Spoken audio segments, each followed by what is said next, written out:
Pushkin.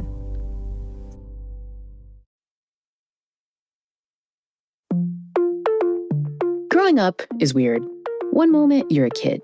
You feel certain that you know what you need to be happy. But there's often a very frustrating obstacle in your way: adults. Those authority figures, often your very own parents, who insist that just because they've been around longer, they know what's best for you. It can feel maddening. You swear that when you have kids, things will be different. You will understand.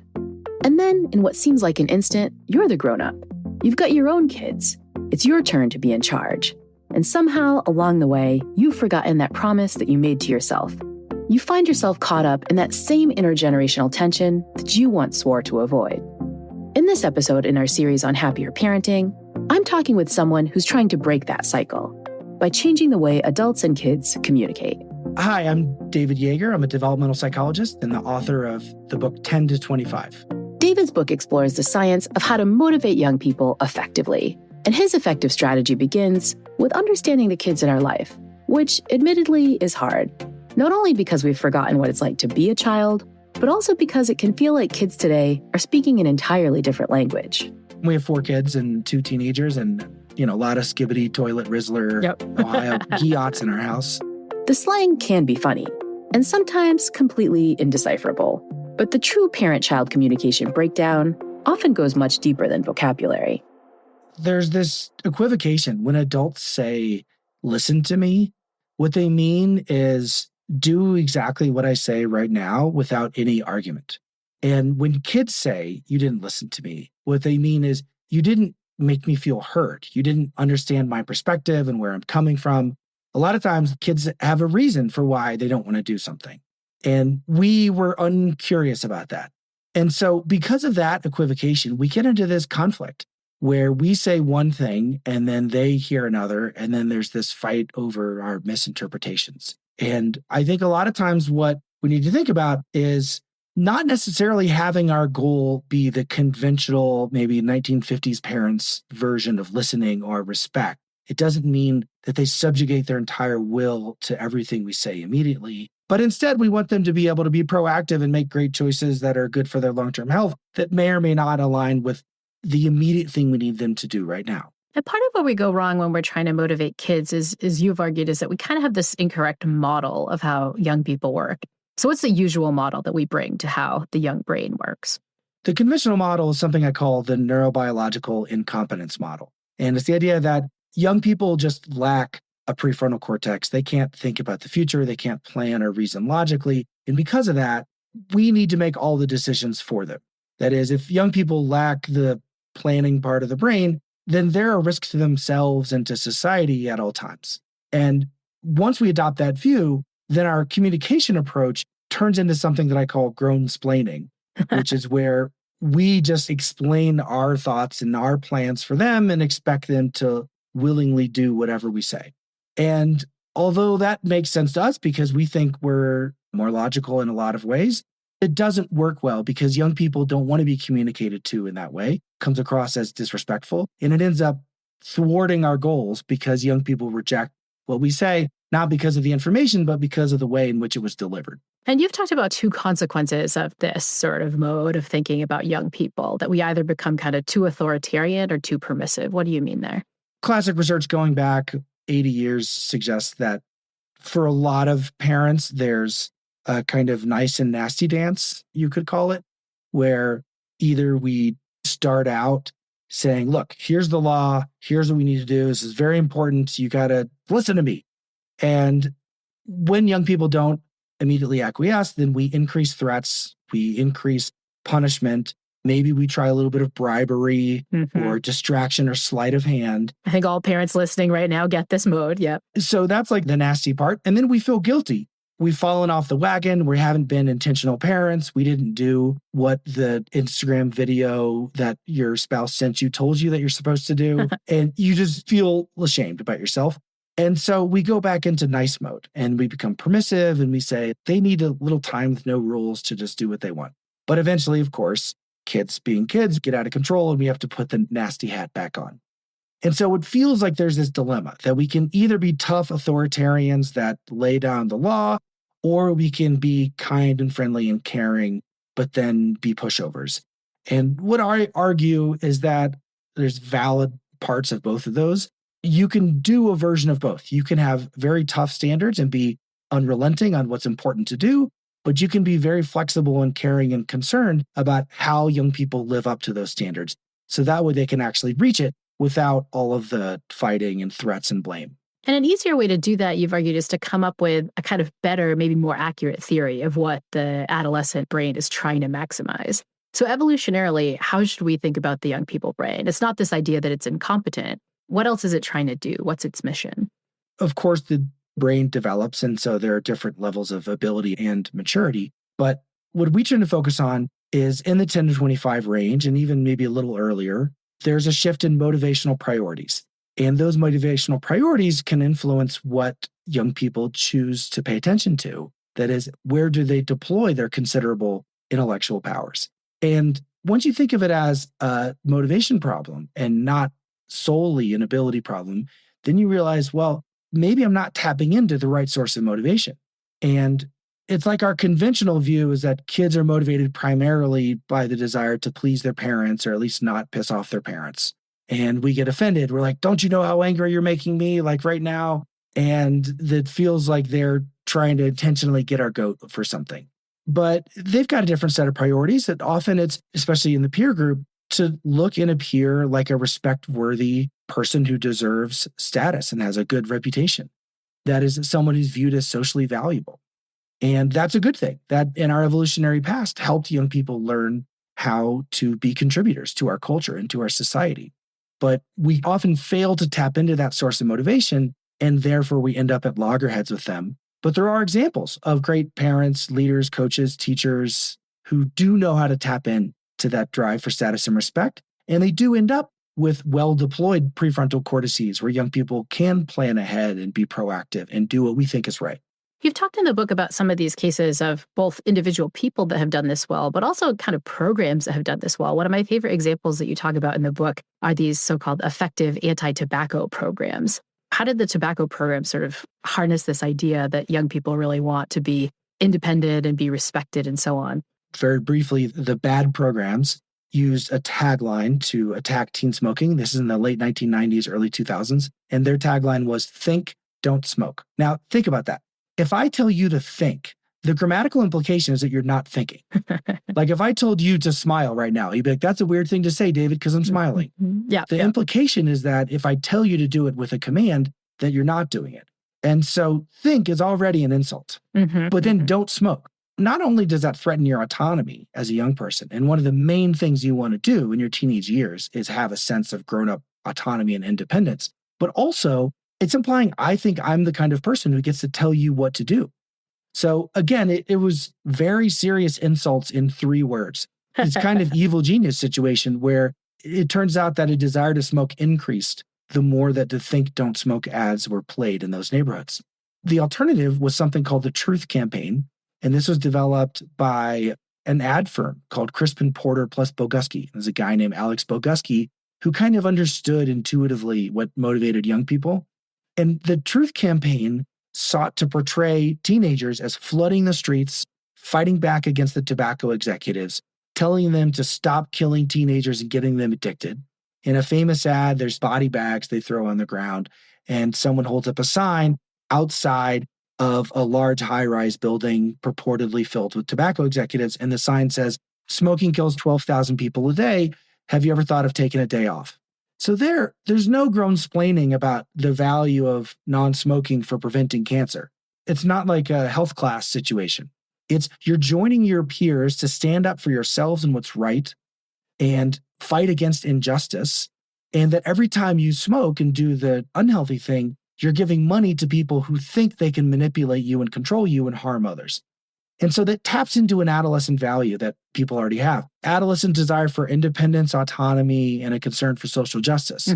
My colleague, Chris Bryan, a brilliant psychologist, likes to say, it's often far more effective to change behavior by getting people to see the behavior as aligned with a value you already have, rather than getting you to care about a different value, such as long-term health.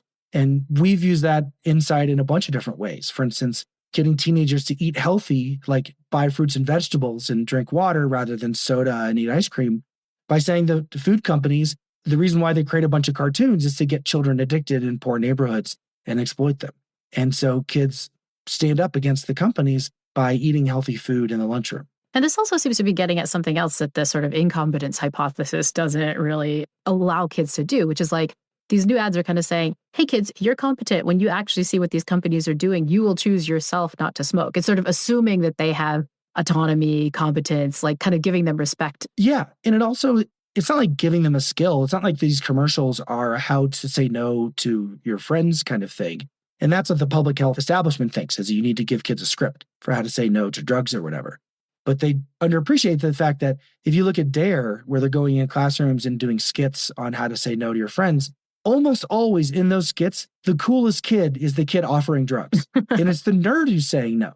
So now you've just shown a whole group of like 12-year-olds that dorks say no to drugs and cool kids are the ones offering everybody drugs. Mm-hmm. And the Truth Campaign, they're not just teaching you a rote skill, they're framing the behavior in a different way and then assuming that young people's creativity and their agency and ability is allowing them to figure out how to say no and how to not smoke. It's striking how much adults still misunderstand young people, especially since we were all young once. But children and adolescents just want independence and respect, like all people do. And when we learn to tap into that desire with care, life can improve for everyone, regardless of age. But how can you be considerate about your child's need for respect when it feels like they're the ones who aren't respecting you? After the break, I'll talk with David about the kinds of questions we need to ask to build mutual understanding, even in those cases where your child seems to be acting completely irrationally. The Happiness Lab will be right back.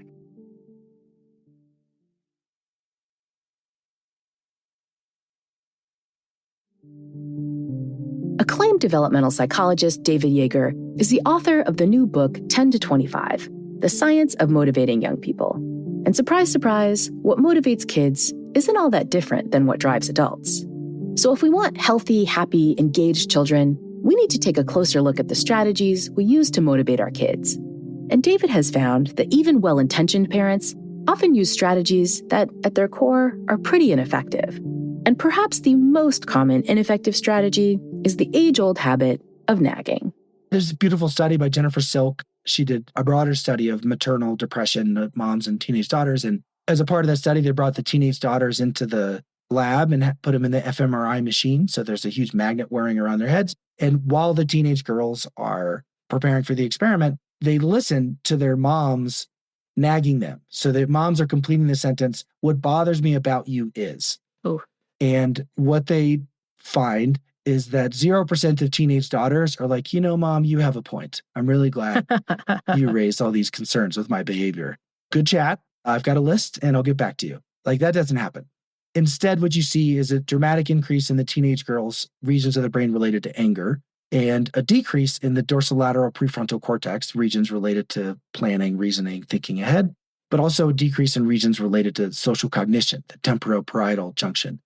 And that's the basic idea that a lot of times when a parent is making a request of a kid, we're doing it indirectly. And so the kid needs to infer something about the mom's state of mind or the dad's state of mind. An example is when my kid was really young, I used to walk by a huge pile of Legos that was a mess in the middle of the room. He'd be like, "Do you want to clean up those Legos?" And he would be like, "No, I don't want to clean up those Legos. I want to keep playing with the Legos." But clearly I was, in my mind, saying, "Clean up the Legos." And that's just a micro example of so much of what happens is we think we've been clear what we want them to do. They feel nagged, so their TPJ is shut off. They're not giving us a charitable interpretation. And then we're more angry at them for rejecting us and for disobeying us. And then the kid's like, "Why is this lunatic yelling at me?" And so there's got to be an alternative communication strategy that's not nagging, that can instead enliven the prefrontal cortex and get them to think about how they can change and behave differently. It seems like there's two problems with it. One is that they're kind of not getting necessarily what we want them to do, but it seems like they are reading between the lines in terms of something else. There's another unsaid part of the nagging that really hurts them. So what's that? The other unsaid part is that I, the adult, think you're incompetent, Mm-hmm. and that's why I'm telling you something so obvious, Yep. and or that's why I'm trying to control what feels like a personal choice to you. When a mom says, "Don't forget your coat," in our heart of hearts, we're saying, "I love you so dearly that I want you to not die of hypothermia." And what the child hears is, "My mom thinks I'm so incompetent that I can't even remember to bring a coat." or something like that. And because of that, you need to be way more transparent about your intentions than you think you need to be. You can't just leave the unsaid part unsaid, because young people are in this precarious disparity of status relative to us. And they're likely to read between the lines in a negative way because they're used to the nagging, the yelling, telling, and shaming and blaming. That's their default. And they'll assume that new communication is yet more of that unless we're transparent that it's something different. And this gets to the idea that you've talked about of being a warm demander. How do you define a warm demander, and how does it play into exactly the kind of solution you were just mentioning? Yeah, warm demander, and I also call it a mentor mindset in my book. But warm demander is a nice frame because you're demanding, so you're tough, but you're also caring and warm. Actually, interestingly, that term came out of studies of Black educators in predominantly Black classrooms in Atlanta in like the late 90s, early 2000s. And you kind of had like a grandma type teacher who was unrelentingly demanding in her standards and didn't put up with any nonsense, but no kid questioned whether she loved them. Members of any group can have this kind of relationship. And I call it a mentor mindset because it's your approach is to be, of course, tough, demanding, and critical so that the young person can make wiser choices, grow, improve, etc., while at the same time providing enough support so that way they can meet those higher standards.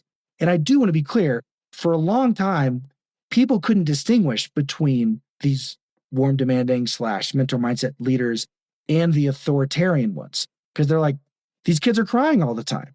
Like, if the kid's crying, it's clearly bad parenting.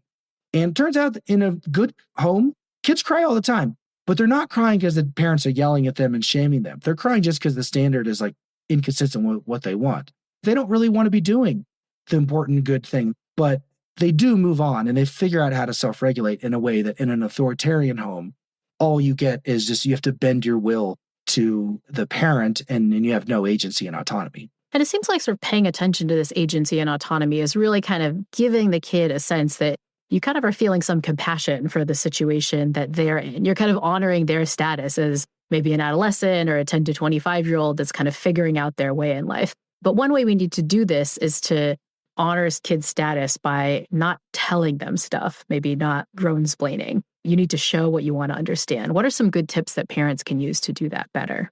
There's this wonderful parenting coach that I write about in my book named Laurie Santos, and she echoes something that has shown up a lot in the different research literatures. And it's this idea of questioning is often more powerful than telling. Before I explain it, I do want to acknowledge that most normal parents think this is crazy advice because when like the macaroni's burning on the stove and the repairman's at the door and you're late for soccer practice and like everything's going wrong, that doesn't feel like the time to have a Socratic dialogue, right? And I get it. But if you don't treat every single crisis as a chance to build a skill, then you've missed out on tons and tons of opportunities for the kid to learn to proactively manage the conflicts that they have, whether it's their internal conflicts, their emotions, or conflicts with other adults.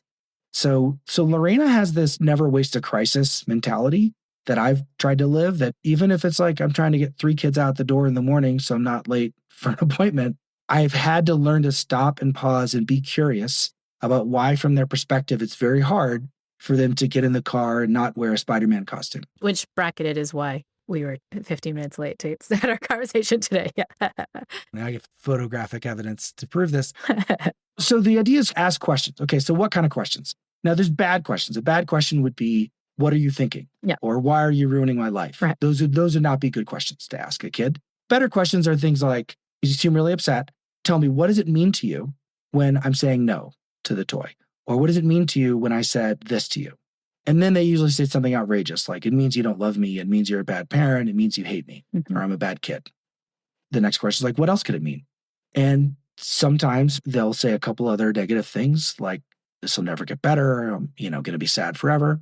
And then the next question is, okay, if it meant that, would that serve your purposes? Like, does that meet your goals? And that's a surprising question for a lot of kids. And they're like, no, it doesn't serve my goals to think my mom hates me and that she's a bad parent. It's like, all right, well, then what else could it mean?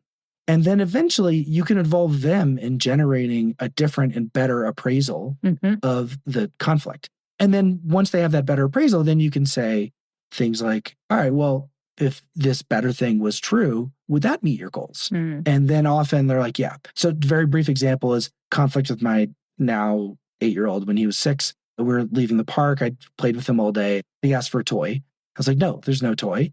And he screamed at the top of his lung publicly in front of all the other parents, I want a toy. And then I had to ask him, how does it make you feel that I'm saying no? And just felt ridiculous to say, of course. And then he yelled at the top of his lungs, you're the worst father. And then I went through this question. Does it serve your purposes? That caught him off guard. No, it makes me feel sad. Well, what else could it be? And then he made up something good. Like, it means my dad doesn't want us to buy a toy that I'm going to throw away and break because then I'm going to be sad later. And then if it's a plastic toy, there's going to be more plastic in the landfill and that's going to hurt the earth. And maybe my dad doesn't want to destroy the earth. And I was like, how would that make you feel if that was true? And he was like, well, it made me feel like my dad cares about the future of the environment and doesn't want me to grow up in a trash heap and also wants me to learn how to be responsible. And I was like, would that serve your purposes? He's like, yeah, it'd make me feel like my dad loved me. I was like, can we go with that? And he was like, yeah. And then I bought him ice cream. What's incredible is like, if we kind of lead with curiosity, not judgment, we do two things. One is like, we learn that our kids are capable and they are competent at coming up with these good interpretations and things. But I think it also trains them to get a little bit more curious about their own emotions and think, well, my first impression of this situation might look differently, or maybe my parent has a different intention. So it's kind of like we're learning to re-navigate their feelings on this at the same time. We're teaching them to learn to navigate our new intentions on these things too. Right. I mean, the big thing is it's such a pain as a parent when your kids fight 2 rooms over and you have to leave whatever you're doing and go over there and say, how many times have I told you guys, don't be mean to your brother, stop fighting. We're always the referee in that situation. We are the only one doing the problem solving. And so, of course, they don't learn. Yep. It's because we've never asked them to even try to do it. If they've never had to piece it together in their minds, and if the only time we ask questions is when we're trying to make them look dumb, like, haven't I told you this before? The only answer is yes, but the implication is we think they're dumb. So if that's all we've ever done, then of course we're going to have to keep stepping in as the referee. But if we're just tired of doing that, you have to start giving them the coach in the head that they can carry with them. And I'll tell you what, I've seen Lorraine Seidel, this parenting coach, I've seen families she's worked with, and they do this questioning routine a lot with their kids. It's tedious, but eventually the kids know the questions. And so she can just yell from across the room, what did it mean when your sister did that? And then they do the whole thing in their head. And they're like, okay, fine, Mom. I know my sister loves me. We won't fight anymore.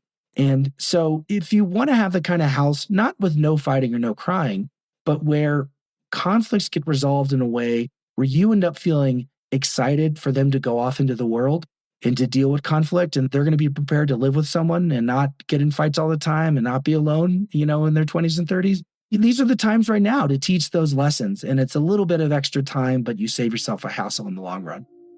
It might seem silly to ask a 6-year-old whether something serves their purpose, but that's an important first step to helping that child develop a key emotional skill that psychologists call cognitive reappraisal. If you can reframe your thoughts about a situation, you can shift your feelings too. And helping kids practice this skill during small moments of crisis will allow them to learn to handle the bigger challenges that will come later on. After the break, we'll talk with David about other ways parents can guide kids towards happier behaviors with a mentor mindset, from coaching your middle schooler through a math class meltdown to helping your teenager make better choices after a night of bad decisions. The Happiness Lab will be back in a moment.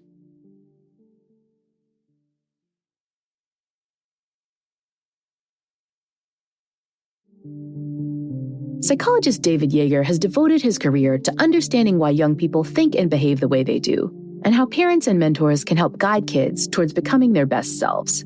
David has found that many of the interventions adults regularly use aren't very effective, in part because they're interventions. In fact, David thinks most caregivers need to intervene way less than they think. Take homework, for example. So my daughter's in algebra 2, and she came home and they were doing some kind of factoring. I think it's like finding the square. And my temptation was to go and figure out the trick and be like, okay, just do this. But I'd seen these great tutors and these great mentors, and I was like, all right, well, the first thing they almost always do is ask, what have you tried so far, and why do you think it's not working? Then immediately you know what the kid knows. Yep. And it's hard to ask that because if they're frustrated and they're banging their head against the wall, your temptation is to prevent them from having to revisit those times where they weren't getting it. And so that's what I did with Scarlett. I was like, all right, show me what your teacher told you so far. And then she said stuff that I completely forgot because I last learned it when I was 14. And then I was like, well, I see you're stuck here. Well, what happened if you do that? Then she explained, well, this won't work because of that. And then I could just be there as a guide.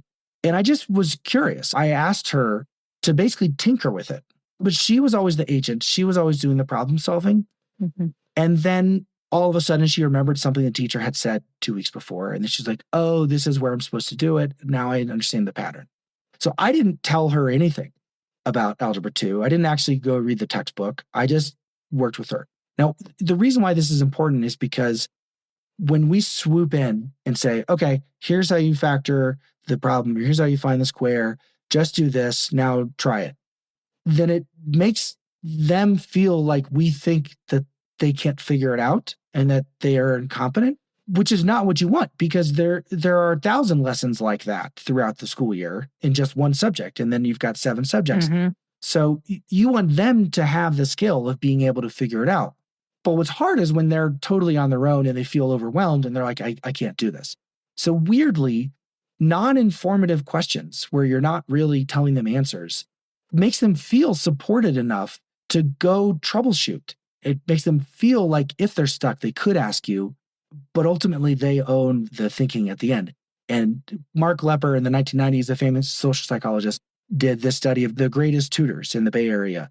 And he found that 90% roughly of what they said was a question. Mm-hmm. It was not, they were great at explaining physics. And I think that lesson still holds today. I think it's so important because as an adult, I know what it feels like when somebody tells me what to do, right? It's kind of demeaning and I get more pissed off and I get more frustrated.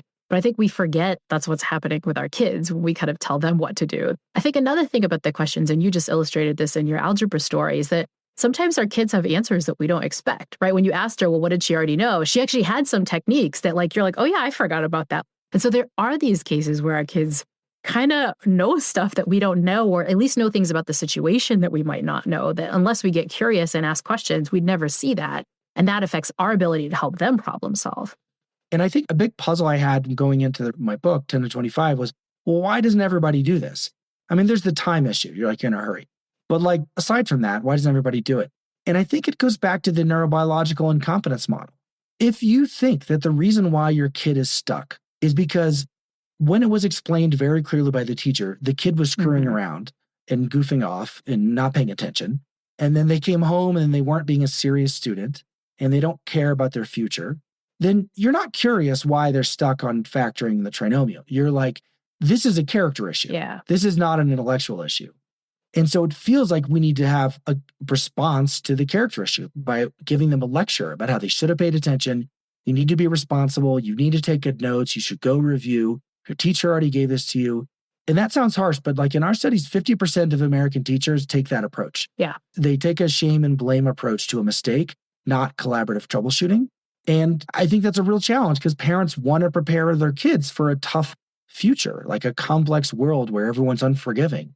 And the reality is, if you just presume most of the time that kids are acting in good faith, and if you're seeing all this other reluctance behavior, deviance behavior, sometimes that's a cover for the underlying thing, which is it's just actually hard work and they haven't figured it out. So you always treat it like you're a serious student who wants to do it right and you're going to get it. And I'm going to ask you questions just so I understand. Then they feel respected and valued. And sometimes that safety is what they need to get out of their heads and stop the panic and then start embracing the challenge. And this kind of collaborative troubleshooting is true not just in the academic domain, but maybe in other domains where they really screw up. Right. How can collaborative troubleshooting help in a case where your kid has kind of messed up maybe in the social domain or even in the moral domain? I heard from a ton of parents, far more than I even wrote about in the book, but I wrote about a couple where their kids either snuck to a party or went to a party but snuck booze to the party and then came home drunk. And the best parents I talked to were like, I've been waiting for this for years. This is the best moment of my parenting life. And I was like, really? I'm just so worried about that moment. And they're like, no, because we got to be honest. And the wrong approach, and they told me, was the yell, tell, blame, shame, the enforcer, authoritarian kind of approach. And to be honest, a lot of that approach, the yelling and telling, comes from our insecurity as parents, that we feel like, how could I possibly be the kind of parent where kids have so little respect for my house rules that they would break this so blatantly? It's more like we're insulted and offended more than it is our concern with their actual safety. And so the collaborative troubleshooting parents didn't take that offensive approach. Instead, they were legitimately curious about how the kid ended up having drunk too much. Or in the case of the sneaking out, why did they feel like that was the most important thing in the world and more important than maintaining the family rules?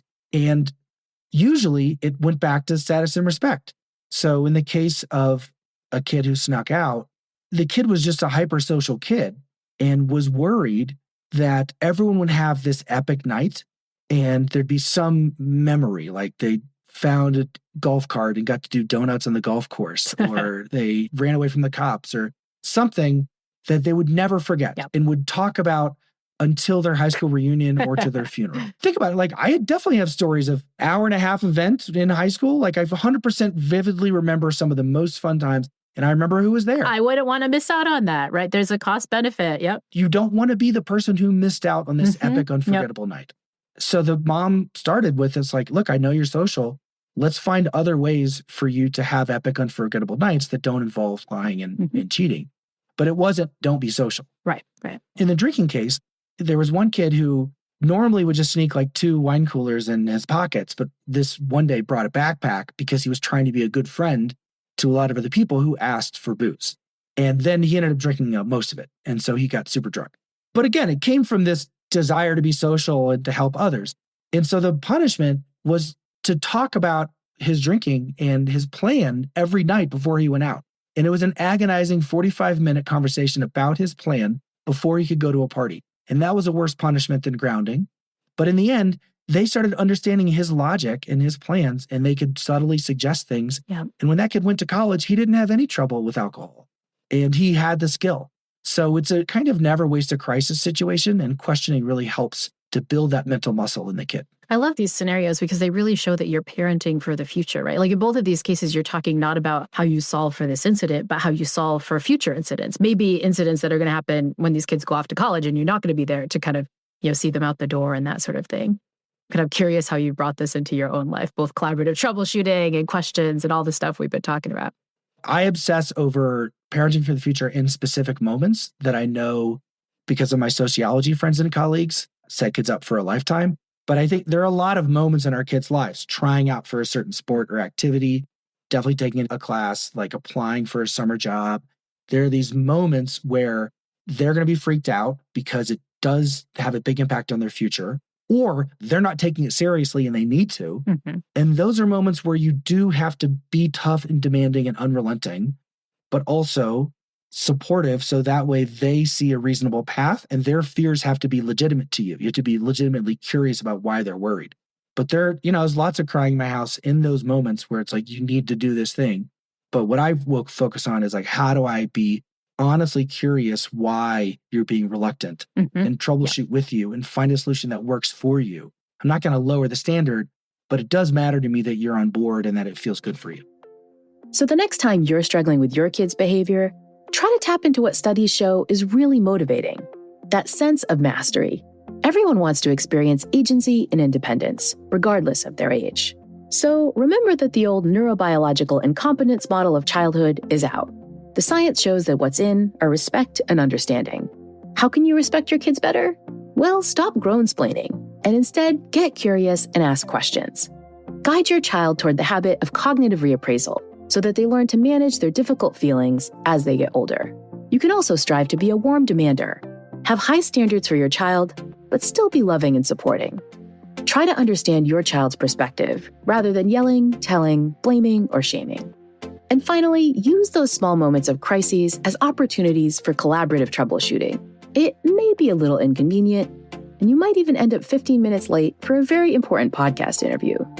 But remember that taking the time to help your child learn in these small moments can make a huge difference. Next time on the Happiness Lab, we'll wrap up our series on happier parenting with a look at how technology is affecting kids' happiness. We'll dig into the impact of screens and social media on self-image, attention, and mental health. And we'll share tips for building a plan that fits your family.